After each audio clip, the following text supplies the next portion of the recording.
పల్నాడు ప్రాంతంలో గత 30 సంవత్సరాలుగా లేనటువంటి ఘర్షణలు, కక్షలు, కార్పణ్యాలు మన జరిగినటువంటి మే 13 జరిగినటువంటి సార్వత్రిక ఎన్నికల్లో మరలా గురిపెట్టడం జరిగింది.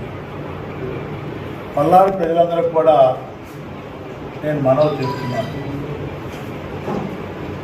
ఎందుకంటే పల్నాడు ప్రాంతానికి సంబంధించి మొట్టమొదటి నుండి కూడా కక్షల కార్పణ్యాలకి నిలవని ఈ ప్రాంతంలో ఉన్నటువంటి వాళ్ళు అధికంగా కక్షలతో ఉంటారనే విషయాన్ని కూడా మనం ఒక సాంకేతికాన్ని పల్నాడు ప్రజలు ఇవ్వడం జరిగింది. దీంట్లో కొంత వాస్తవం ఉంది. ఎందుకంటే ఆ రోజున గ్రామాల్లో ఉన్నటువంటి కక్షల కార్పణ్యాల మూలంగా అనేక గ్రామాల్లో ఇబ్బంది పడ్డారు. అనేక మంది యొక్క ఆడపడుచుల యొక్క దుస్తుల సైతం కూడా దిగినటువంటి పరిస్థితి మనం చూసాం. అంతేకాకుండా పల్నాడు ప్రాంతానికి సంబంధించి ఏలుకుట్ల అనే గ్రామానికి సంబంధించిన ఒక కేసు కూడా బ్రిటిష్ ప్రభుత్వంలోనే లాలో చేర్చడం జరిగింది. అంటే కక్షల కార్పణ్యాలకు నిలవని ఈ ప్రాంతం గత 30 సంవత్సరాల నుండి ఎలాంటి విధమైనటువంటి ఇబ్బంది లేనటువంటి పరిస్థితుల్లో మొన్న ఈ రోజున జరిగిన ఎన్నికల్లో గురిపెట్టడం జరిగింది. అందరికీ కూడా మనవి చేస్తున్నాను. దీనివల్ల ఈరోజు మనం అనుభవించాం. అనేక మంది పెద్దలు చెప్తున్నారు, మనం తాతలకు సంబంధించి, ముత్తాతలకు సంబంధించి కానీ, తండ్రులకు సంబంధించి కానివ్వండి, కక్షల వల్ల, కార్పణ్యాల వల్ల అనేక కుటుంబాలు నాశనమై అనేక విధాలుగా ఇబ్బంది పడుతున్న పరిస్థితి మన కళ్ళారు చూస్తున్నాం కూడా అనేక గ్రామాలకు సంబంధించి కూడా.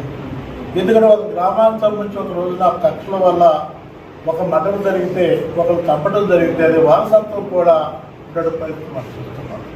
కాబట్టి ఈరోజు సమాజం పరిస్థితి ఆలోచిస్తే అందరూ కూడా సమాజంలో వారి యొక్క ప్రజల యొక్క జీవన విధానాలు పెరిగినాయి, అవకాశాలు కూడా దగ్గరకు వచ్చిన పరిస్థితి ఉంది. కాబట్టి విద్యాపరంగానే ఉండి అన్ని విధాలుగా అభివృద్ధి చెందాలా. ఆ అభివృద్ధి చెందినప్పుడు మాత్రం ఈ ప్రాంతంలో కక్షల కార్పణ్యాలతో వెళ్ళడానికి అవకాశాలు వస్తాయని కనపడుతుంది. మీరందరూ కూడా పల్నాడు ప్రజలకు మనవి చేసేది ఒకటే, ఒక్క తడవ ఆలోచించండి, గత పరిస్థితులు ఆలోచించండి. ఏ విధంగా కక్షల కార్పణ్యాల మూలం గ్రామాల్లోని గ్రామాలతో అనేక మందికి సంబంధించి కూడా వలసలు పోయిన పరిస్థితి ఉంది. తల్లి చనిపోయినప్పటికీ, తండ్రులు చనిపోయినప్పుడు, బిడ్డలు చనిపోయినప్పుడు కూడా గ్రామాలకు సంబంధించిన ఇబ్బందులు పట్టి వలసపోయిన పరిస్థితులు మనం చూసాం. ఈరోజు సమాజం అభివృద్ధి చెందుతుంది. మొత్తం ఉన్నటువంటి ప్రపంచంలో ప్రపంచవ్యాప్తంగా కూడా గ్లోబలైజేషన్ ఎక్కడైనా బతకడానికి అవకాశం ఉంటుంది.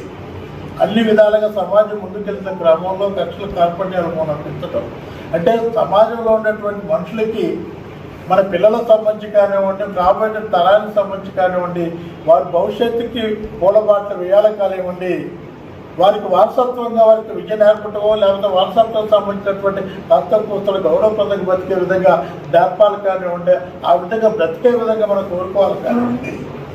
మనం ఒక వారసత్వం కూడా కక్షల కార్పణ్యాలకు మూలమై తప్పుకొని అనేక ఇబ్బందులు పడినటువంటి పరిస్థితి ఇవ్వాల్సిన అవసరం లేదు, వారసత్వం ఇవ్వాల్సిన పరిస్థితి లేదని కూడా అందరికి మనవి చేస్తున్నాను. లేకపోతే రేపు లెక్కింపులు జరగబోతుంది ఎన్నికలకు సంబంధించి. అన్ని పార్టీలకు సంబంధించిన కార్యకర్తలకు, ప్రజలకు కూడా నేను మనవి చేస్తున్నాను. మీరందరూ కూడా సమయం పాటించండి. గెలుపు ఓటములు ప్రధానమైన విషయం కాదు. గెలుస్తాం ఓటమిపై తెలుగుదేశం గెలుస్తుంది, వైఎస్ఆర్ గెలిచింది, కాంగ్రెస్ పార్టీ అనేక మంది సంబంధించిన ప్రజలు చూపించే పరిస్థితి ఉన్నారు. కాబట్టి గెలుపు జరిగేటట్టు ఎన్నికల్లో ఎవరు గెలిచినప్పటికీ, ఎవరు ఓడినప్పటికీ కూడా ప్రజలందరూ కూడా సమయం పాటించాల్సిన అవసరం ఉంది.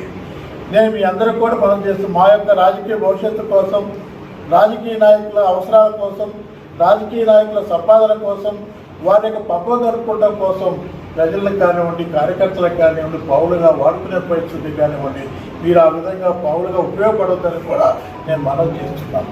భవిష్యత్తు ఆలోచించండి, విద్యాపరంగా ఆలోచించండి. ఎందుకంటే మనం చూసాం, ఒక్కరోజు అనేక గ్రామాల్లో ఒక మండలి జరిగితే దాన్ని ఆసరా చేసుకుని 10-15 మండలి జరిగిన పరిస్థితులు ఉన్నాయి. ఈ మధ్య ఇటీవల పేపర్లో ఒక్కొక్కళ్ళు ఇంటర్వ్యూ చూస్తే కడుపు తరిగిపోతుంది. ఎన్ని ఇబ్బందులు పడుతున్నారు. బయటికి వెళ్తే ఆ భూములు పాడుపడిపోతే ఆ గ్రామంలో ఉన్నటువంటి కాస్త కుళ్ళాలు చేసుకుని బతుకు తెరువు కూడా లేనట్టు పరిస్థితి ఉంది. పిల్ల జలంతో సంబంధించిన చిన్న భిన్నమై భార్యాభర్తలకు కానివ్వండి, అన్నదమ్ములు కానీ సంబంధాలు లేకుండా అనేక ఇబ్బందులు పడినటువంటి పరిస్థితి ఉంది. ఇది ఆధునిక సమాజం కాదు, ఇది ఆధునిక సమాజం. సమాజాన్ని అర్థం చేసుకోవాలా. ఎందుకంటే మనం చూస్తున్న మన ప్రాంతానికి సంబంధించిన కక్షల కాల్పలను పెట్టుకునే పరిస్థితి అయితే వినడాలండి. మీరందరూ కూడా అన్ని పార్టీల కార్యకర్తల కంటే మనసు చేస్తున్నాను, సమయం పాటించమని కూడా అందరూ మనవి చేస్తున్నాను. ఎందుకంటే ఇందాక చెప్పాను నేను, మా స్వార్థం కోసం, రాజకీయ నాయకుల కోసం, వాళ్ళ సంపాదన కోసం, వాళ్ళ పదవుల కోసం కాదు. మీ పిల్లలను చదివించుకోండి, మీ పిల్లల భవిష్యత్తు చూడండి, మీ పిల్లలు ఉన్నదిగా ఎదగడం కోసం ఆలోచించండి. వారి జీవితంలో సంబంధించి కానీ సమాజంలో గౌరవప్రదంగా బతికే విధాన్ని అలాంటి వారసత్వాన్ని ఇవ్వడం కానివ్వండి, అక్షర కార్పణ్యాలకి పోయేట వారసత్వం ఇవ్వద్దని కూడా మనం చేస్తున్నాం.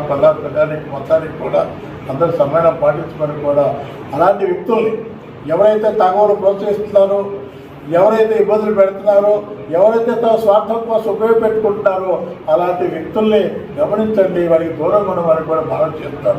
ఈరోజు పరిస్థితి చూస్తే పల్నాడు ప్రాంతానికి సంబంధించి పోలీస్ డిపార్ట్మెంట్కి సంబంధించి అన్ని విధాలు కూడా చర్యలు తీసుకుంటుంది. చాలా పటిష్టంగా చర్యలు తీసుకుంటే డిపార్ట్మెంట్ సంబంధించిన వాళ్ళు కూడా చాలా నిష్పక్షపాతంగా చర్యలు తీసుకునే విషయం కూడా ప్రజలు మాట్లాడుకోవడం, మా దృష్టి కూడా చేసి కూడా మనం చేస్తున్నాను. మీరందరూ కూడా సమానం పాటించి జరిగేటువంటి ఎన్నికలు ఎవరు గెలిచినప్పటికీ, ఎవరు ఓడినప్పుడు కూడా మీరందరూ ఐక్యతాభావంతో ఉండాలా, కలిసి వాళ్ళు సహజాన్ని కొనసాగించాలనే విధంగా కూడా చెప్పండి. సార్, వైవి సుబ్బారెడ్డి మాకు 175కి 170 సీట్లు వస్తాయి. వైజాగ్లో మేము 9.5 ప్రమాణ స్వీకారం చేస్తామని చెప్తున్నారు సార్. అది మీ కూటమికి ఎంత వస్తుందో మీరు అనుకుంటున్నారు సార్? ఒకటైతే కన్ఫాము, ప్రజలకు సంబంధించినటువంటి వ్యతిరేకత ఉన్నది వాస్తవం. అన్ని వర్గాలకు సంబంధించి, ఉద్యోగ వర్గాలకు సంబంధించి కానివ్వండి, రైతాంగానికి సంబంధించి కానివ్వండి, అన్ని వర్గాలకి వ్యతిరేకమైన వాస్తవం. తప్పనిసరికి కూడా ఎన్డీఏ సంబంధించిన గవర్నమెంట్ ఫామ్ చేస్తాం. ఇది ఆ విధంగా అవసరంగా ఉంటుంది. ఈ రాష్ట్రానికి సంబంధించినటువంటి మార్పు కావాలి. ఈ రాష్ట్రం అభివృద్ధి చెందాలి. ఈ రాష్ట్రం అన్ని విధాలకు కూడా పారిశ్రామికంగానేవ్వండి, అన్ని విధాల విజయసభ అన్ని విధాలుగా అభివృద్ధి చెందాలనే ఆలోచనతో కూడా ఈ కూటమి ఏర్పాటు చేయడం జరిగింది. అదే చెప్పారు పవన్ కళ్యాణ్ గారికి సంబంధించి కూడా ఓటు చెల్లెమని కారణం ఏంటి? ఈ రాష్ట్రంలో ఈ ప్రభుత్వం పోయినప్పుడు మాత్రం ఈ రాష్ట్రం అభివృద్ధి చెందుతున్న ఆలోచన చేయడం జరిగింది. తప్పనిసరిగా ఎన్డీఏ గవర్నమెంట్ సంబంధించినటువంటి ప్రభుత్వం ఏర్పాటు చేయడం జరుగుతుంది. పల్నాడు ప్రాంతానికి సంబంధించి కూడా గురజాల మాచేలకు సంబంధించిన నియోజకవర్గాలకు, అదేవిధంగా పార్లమెంట్ సంబంధించి కూడా తప్పనిసరిగా కూడా ఎన్డీఏ సంబంధించినటువంటి అభ్యర్థులు గెలుస్తారు. అంటే ఎన్ని సీట్లు వస్తాయని మీకు భావిస్తున్నారు సార్? మ్యాచ్ని దాదాపుగా 120 నుంచి 130 దాకా రావడానికి అవకాశాలు ఉన్నాయి. నా కరెక్ట్ అనేది కాదు, కానీ ఆలోచన పరిస్థితి ఇప్పుడు నాకు తెలిసిన 120 నుండి 130 సంబంధించిన సీట్లు ఎన్డీఏ సంబంధించి రావడానికి అవకాశం. మరి ఒకే సామాజిక వర్గాన్ని టార్గెట్ చేసి ఒకే సమాజానికి ఇది చేసి చేస్తున్నారని కొంచెం టాక్ సార్. ఒక గ్రామంలోకి వెళ్ళి ఒక ఎమ్మెల్యే ఒక ఎంపీ వెళ్ళారు సార్ డైరెక్ట్గా. ఇది ఎంతవరకు కరెక్ట్ సార్? ఒక సామాజిక వర్గం అని కాదు, కానీ గ్రామాల్లో సహజంగా ఉన్నటువంటి ఫ్యాక్టరీకి సంబంధించినటువంటి ఉన్నాయి. వాళ్ళు రెచ్చగొడుతున్నారు. ఎందుకంటే వాళ్ళ స్వార్థం కోసం. ఎందుకంటే మీరు ఒకసారి చూస్తే వైఎస్ఆర్ కాంగ్రెస్ పార్టీకి సంబంధించినటువంటి ప్రసంగాలు చూడండి, ఎమ్మెల్యే సంబంధించి కానివ్వండి, ఎంపీకి సంబంధించిన ప్రసంగాలు చూస్తే రెచ్చగొట్టే విధంగా ప్రభుత్వం కూడా గ్రామాల్లో ఉన్న ఫ్యాక్షన్ చేసుకొచ్చే విధంగా ఓట్లు ఆలోచించాలని మాట్లాడదు తప్ప ఎప్పుడు కూడా పల్నాడుకి ఇది చేస్తాం, మేము ఇది చేసామని చెప్పినటువంటి దాఖలాలు ఎప్పుడు కూడా కనపడలేదు. ఇంకా కాకుండా ఇక్కడ ఉండే ప్రజాప్రతినిధుల యొక్క అభిప్రాయం ఏంటంటే, ప్రజలతో సంబంధం లేకుండా అవసరమైతే బూతులు క్యాప్చర్ చేస్తే అయినా గెలవాలా, ఎన్నికల గెలవటే ధ్యేయంగా పనిచేయడంతో ప్రజలు రెచ్చగొట్టడం ద్వారా వాళ్ళ స్వార్థం కోసం, వాళ్ళ పదవి కోసం వాళ్ళు రెచ్చగొట్టడం కూడా ఈ ఘర్షణలు జరిగా. కానీ మేము చేసాం. ఎల్కే శ్రీనివాసరావు గారు దాదాపు 15 సంవత్సరాలు ఎమ్మెల్యే చేస్తే, నేను 10 సంవత్సరాల పాటు కూడా ఎమ్మెల్యే చేశాను. మా హయాంలో జరగలేదు. అక్కడ చిన్న సంఘటనలు జరిగాయి కానీ మేము ఎప్పుడు కూడా తగలు సంబంధించి ప్రోత్సహించాల. ఒక గ్రామంలో కనుక గొడవలు జరిగినప్పుడు ఇక్కడ గ్రామానికి మొన్న కొత్తపాలెం సంబంధించి వెళ్ళారు. కొత్తపాలెం దేనికి వెళ్ళారు? ఏదో ఇబ్బంది జరిగింది కాదని పరిస్థితి మనం ఎవరు వాళ్ళకి వెళ్ళిపో ఇబ్బంది జరిగినప్పుడు ఉన్నటువంటి నిలబడినటువంటి క్యాండిడేట్లు కానీ అభ్యర్థులు ఎట్లా వెళ్ళాలా? 2-3 వెళ్తే పరిస్థితి వందలాది మందికి సంబంధించినట్టు ఆ గ్రామం మీద పడితే ఆ గ్రామం ఏమనుకుంటారు? మా గ్రామానికి వచ్చాను దాన్ని ఇంకా కక్షల కార్పొరేట్ పెంచడం తప్ప దాన్ని రెచ్చగొట్టుకునే విధానం చేసే కార్యక్రమాలను ఎక్కువ జరిగాయి. తప్పనిసరిగా కూడా ఎమ్మెల్యేల యొక్క ఈ యొక్క నిర్వాహకం, ఎందుకంటే ఎట్టి పరిస్థితుల్లో మేము గెలవాలా, ఏదేమైనప్పుడు కూడా డబ్బులు కాస్త కోస్త ప్రోత్సహించి వాళ్ళు తగాదు పెట్టేసారు మేము గెలవాలనేటువంటి ఒక ఆలోచనతోనే ఆ ఉట్టమూలగానే ఈరోజు ఈ యొక్క కక్షల కార్పొరేట్లకు సంబంధించి కానీ గొడవ జరగడానికి కారణం. ఇంకొక విషయం ఏంటంటే కొన్ని చోట్ల ఈ బాంబులు సంబంధించి చేశారు. ఏ బాంబులు? ఇవి పెట్రోల్ బాంబులు సంబంధించి. అంటే ప్రిపరేషన్ ఉంది కదా, పెట్రోల్ బాంబులు అనేవి 11వ తారీఖు రావు, లేదా ఎలక్షన్ అయిపోయిన దాకా రావు. పెట్రోల్ బాంబులో సంబంధించి ప్రిపరేషన్ ఉందంటే తప్పనిసరిగా కూడా దాని మీద ఏదో విధంగా బెదిరించో అదిరించో బూత్లు ఆక్రమించో సంబంధించినటువంటి విధంగా గెలవాలని ఆలోచిస్తారు. ఎక్కడ జరిగింది పెట్రోల్ బాంబు వైఎస్ఆర్ పార్టీకి సంబంధించిన వాళ్ళే ఎక్కువ పెట్రోల్ బాంబులు పిన్నీలకు సంబంధించి కానివ్వండి, ఎక్కడైనా సరే పెట్రోల్ బాంబులకు సంబంధించినటువంటి ఉన్నాయి కానివ్వండి. వాళ్ళ యొక్క ఉద్దేశం ఏంటంటే పల్నాడులో మనం గెలవలేము కాబట్టి ఏ విధంగా అయినా సరే క్యాప్చర్ చేశారు గెలవాలన్నటువంటి ఆలోచన చేయడం జరిగింది. దాని ప్రజలు మొత్తం కూడా తిరగొట్టారు. ఎందుకంటే ఒకవైపు గొడవలు బయట జరుగుతున్నప్పుడు కూడా మరోవైపున ప్రతి గ్రామానికి సంబంధించి దాదాపు 10 గంటల దాకా కూడా ఓటింగ్ జరిగే పరిస్థితి కనపడింది. అంటే వీళ్ళ మొత్తానికి కూడా ఈ దౌర్జన్యాలు సాగవు, మీ యొక్క అరాచకాలు సాగవు, మీ యొక్క అవినీతి సాగవు, మీ దౌర్జన్యాల కింద మేము బతకలేమన్నటువంటి ఆలోచనతో ప్రజలు ప్రతిఘటన చేసే పరిస్థితి పల్నాడులో కనపడింది.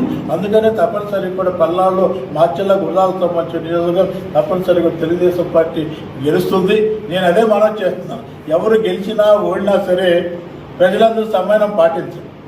ఎందుకంటే మీరే తెలుగుదేశం పార్టీ గెలిపిస్తున్నారు, మీరే అంతకుముందు వైఎస్ఆర్ కాంగ్రెస్ గెలిపించారు, కాంగ్రెస్ పార్టీ కూడా గెలిపించారు. కాబట్టి ఇవన్నీ కూడా వారసత్వంగా ప్రజలకి ఇలాంటి కక్షల కార్పొరేట్లకు వడలు పెట్టుకోవద్దు, అందరూ సమ్మేళనం పాటించండి, ప్రశాంతంగా ఉండండి, ఈ యొక్క మీ గ్రామాలను కూడా అభివృద్ధి చేసుకుంటాం కోసం ప్రయాణం చేయండి, మీ పిల్లలందరూ కూడా విద్యావంతులు చేయండి అనే విషయాన్ని కూడా ప్రజలకు మనం చేస్తుంది.